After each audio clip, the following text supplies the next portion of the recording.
bonjour. Vous savez pourquoi on est là avec TMV, Télémontargie Val-de-Loire.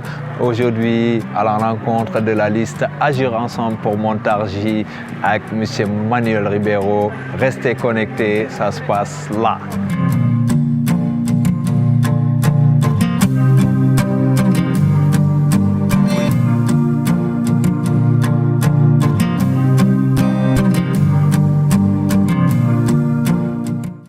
Bonjour, M. Ribeiro. Bonjour Ayouba, très heureux de te recevoir dans cette permanence. Merci. On est venu vous voir concernant justement votre liste. Est-ce que pouvez-vous un peu nous parler de votre liste? Oui, tout à fait. Notre liste, c'est d'abord une liste sans étiquette. Moi, personnellement, je n'ai pas d'étiquette. J'ai remarqué une chose, c'est qu'en fait, les étiquettes, quand on s'en sert, c'est souvent pour faire du rangement. On colle des étiquettes sur des bocaux, sur des boîtes. Et je me suis posé la question, à quoi ça sert de coller des étiquettes partout comme ça? Et j'ai trouvé, c'est qu'en fait, ça sert à ne pas avoir besoin de réfléchir. C'est-à-dire que comme il y a l'étiquette qui me permet de savoir ce qu'il y a dans la boîte avant de l'avoir ouverte, je n'ai pas besoin de réfléchir.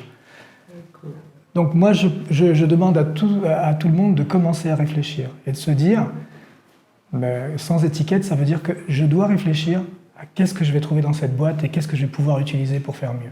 D'accord. Là, vous allez à la conquête de la mairie de Montargis. Oui. Aujourd'hui, est-ce que vous pourriez nous parler de votre programme? Ça fait 1 an et demi qu'on travaille sur ce programme. Il est abouti, il va sortir la semaine prochaine, mais c'est 1 an et demi de travail avec des personnes très différentes, de milieux très différents, d'âges très différents, de cultures très différentes. Et ce qui nous a intéressés, c'est vraiment de travailler sur un premier diagnostic. C'est-à-dire, qu'est-ce que veulent les Montargois? Où est-ce qu'on a des choses à régler? Parce qu'il ne s'agit pas de trouver des solutions pour des problèmes qui n'existent pas. Il s'agit vraiment de se concentrer sur des solutions pour régler des problèmes qui existent, en tout cas qui existent aux yeux des Montargois et qui sont importants pour eux. Donc on a lancé une très grande consultation citoyenne, c'était il y a bientôt 1 an. On a eu beaucoup de réponses et ça nous a permis effectivement d'établir ce programme. On va pas forcément parler de tous les points parce que ce programme est très riche, on a tout balayé, vraiment tout balayé. Je voudrais plutôt faire vraiment des focus sur les choses les plus importantes par rapport à ce que les Montargois nous ont remonté comme étant les problématiques à régler en priorité. On peut parler par exemple de la problématique de la santé. On sait que Montargis fait partie malheureusement des zones, en tout cas le Montargois fait partie des zones que l'on peut qualifier d'être en désert médical. C'est vrai que c'est une réalité nationale, en tout cas pour beaucoup de territoires. Malgré tout, nous on s'est inquiété de savoir qu'est-ce qui marchait ailleurs et pourquoi ça marchait ailleurs. Parce que si ça marche ailleurs, pourquoi ça ne marche pas chez nous? On n'a qu'à faire pareil, quelque part. C'est pas forcément plus compliqué que ça. Il faut se poser les bonnes questions. Et qu'est-ce qu'on a remarqué? On a remarqué en fait que les nouveaux médecins qui arrivent et qui sont ceux qui vont s'installer, parce qu'un médecin qui a la cinquantaine, il est déjà installé. Il ne s'installera pas 2 fois. Il est déjà installé, il a déjà fait sa vie quelque part, il ne va pas bouger comme ça. Donc ceux qui sont les plus faciles à faire venir, ce sont des médecins jeunes qui, eux, n'ont pas forcément encore de famille, ils n'ont pas forcément choisi la ville où ils vont vivre. Donc cela, c'est plus intéressant, c'est plus facile.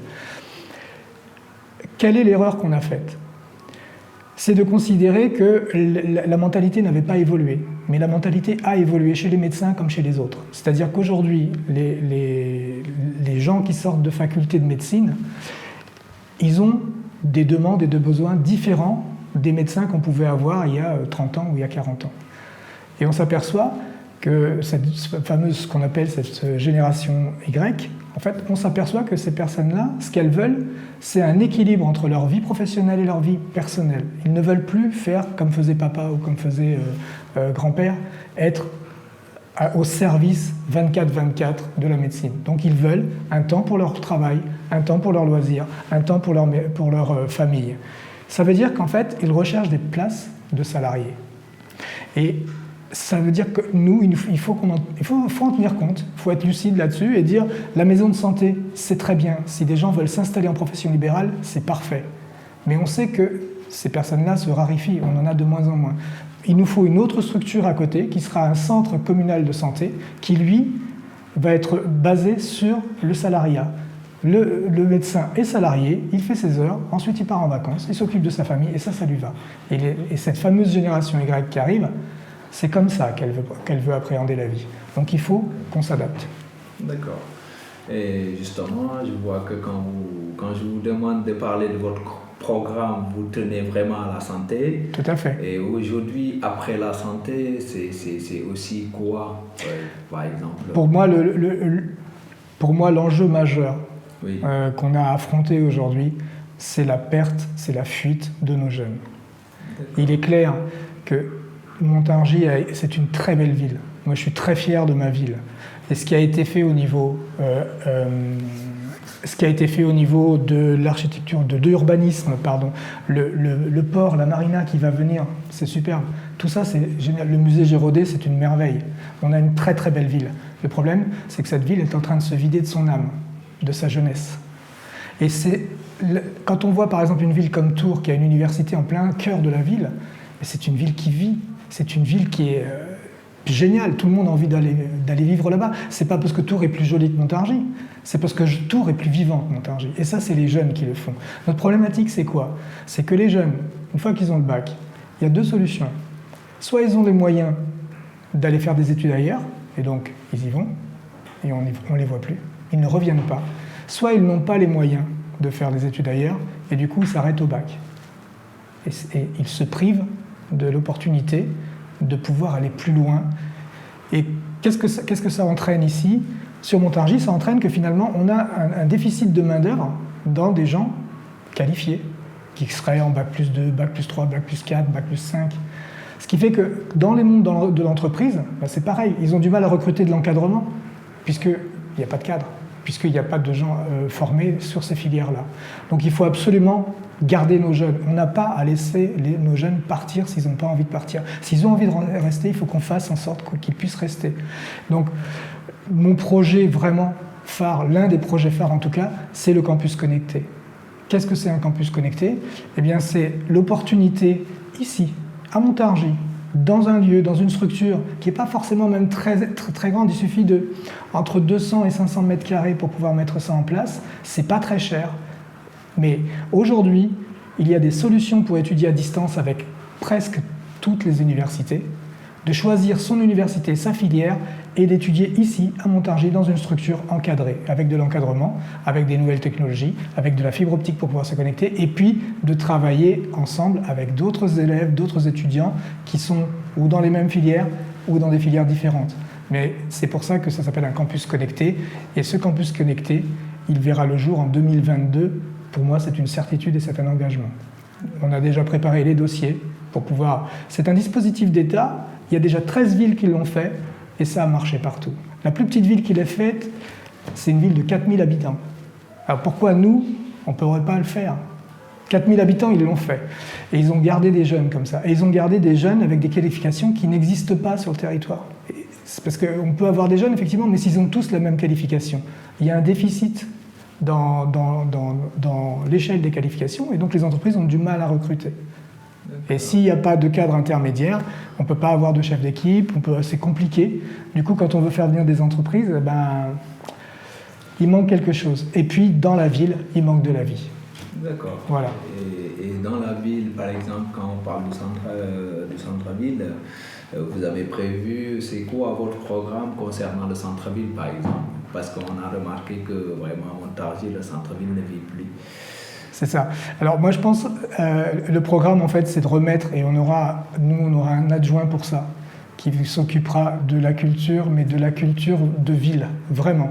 C'est-à-dire qu'on charge à l'agglomération de continuer sur la culture telle qu'ils le font, parce qu'il n'y a pas...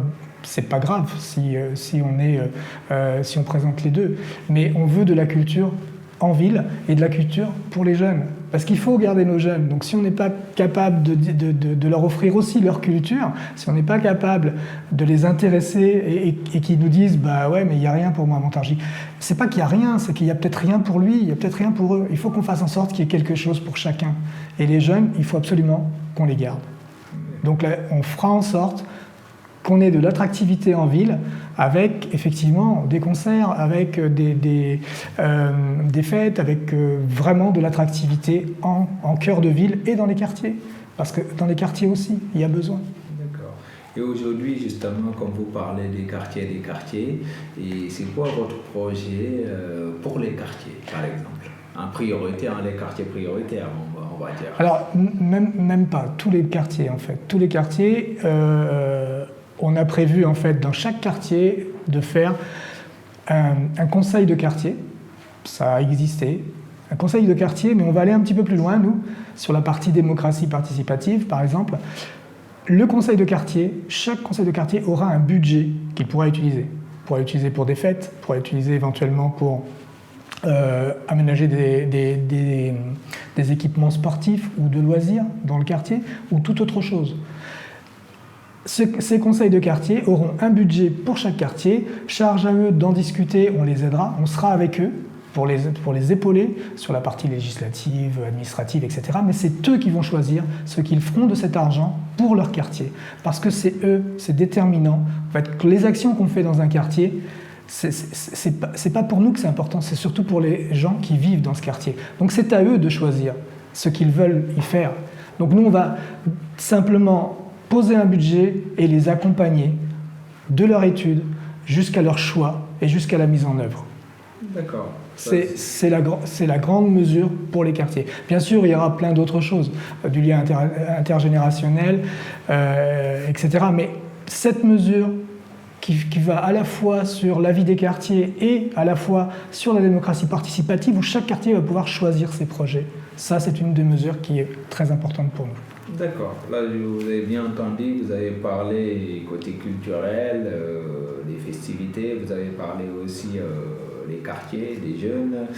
Et aujourd'hui, après tout ça, pourquoi est-ce qu'aujourd'hui les Montarois doivent voter pour votre liste, pour vous, par exemple? Parce que je pense qu'on est les seuls à avoir fait le diagnostic qu'il fallait faire. C'est-à-dire qu'on peut imaginer les projets de deux façons différentes. C'est-à-dire qu'on peut se poser en expert et se dire, moi, je connais, je sais, parce que déjà, ça fait longtemps que je le fais. J'ai l'expérience, j'ai tout ça. D'accord ? Et je peux dire, voilà, il y a besoin de ça, il y a besoin de ci. Ouais. Mais si on ne va pas demander aux gens de quoi eux, ils ont besoin, on est passé à côté de quelque chose. Et pour moi, le plus important, c'est que les solutions qu'on apporte correspondent aux besoins qui sont attendus par la population. Et c'est pour ça, d'ailleurs, ces fameux conseils de quartier, c'est pour qu'on aille encore plus loin dans le détail des besoins. D'accord. Donc il faut voter pour nous, tout simplement parce qu'on a pris la peine de comprendre ce qui se passait avant d'imaginer une solution quelconque. D'accord. Et là, si j'entends, il y a beaucoup de personnes, comme j'ai dit, qui parlent de votre liste Agir ensemble pour Montargis, oui. qui est composée de différentes personnes qui viennent d'autres partis. Oui. Pouvez-vous nous dire quelque chose concernant oui, tout à fait. polémique un peu? Oui, en fait, c'est assez drôle d'ailleurs parce que on a une liste, enfin on a une tête de liste qui est LR, une tête de liste qui est Parti communiste, PC, et moi je suis dans aucun parti et je ne l'ai jamais été. Et pourtant, c'est à moi qu'on essaye de coller des étiquettes. Il faut m'expliquer pourquoi. Il y a un truc qui ne va pas. Je ne comprends pas la logique. Je ne comprends pas.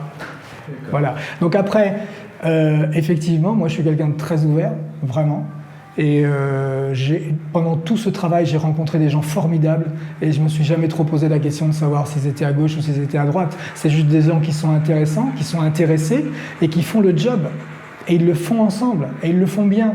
Alors pourquoi? Je ne vais pas dire, mais dis donc, toi tu es un peu à gauche quand même, donc bien sûr que non. Moi je veux des gens qui s'impliquent et qui amènent de la richesse. Et cette richesse, en fait, elle est dans la diversité. Je vois des personnes vraiment qui sont logées dans des conditions insalubres. Oui. Vous, qu'est-ce que vous en pensez? Ou alors, qu'est-ce que vous avez à proposer par rapport à ces situations-là?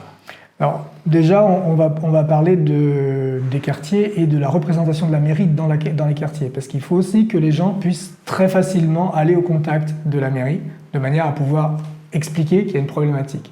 Ensuite, sur la problématique elle-même du logement, qui peut être insalubre ou qui peut être dangereux ou qui peut ne pas convenir à la location, il y a deux types de logements. Il y a le logement social, qui est détenu par les bailleurs sociaux, et ça, on peut rentrer dans des négociations avec eux en disant ce n'est pas acceptable. Ensuite, il y a les bailleurs privés, où là, c'est beaucoup plus compliqué.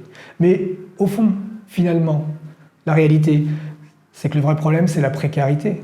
C'est-à-dire que quand un Montargois sur 3 vit sous le seuil de pauvreté, bien sûr qu'il n'a pas les moyens de rafistoler un petit peu l'appartement. Donc, il attend de son propriétaire qu'il puisse le faire, puisque lui, en tant que locataire, il est peut-être au chômage, il est peut-être au RSA, la vie est difficile. Comment faire?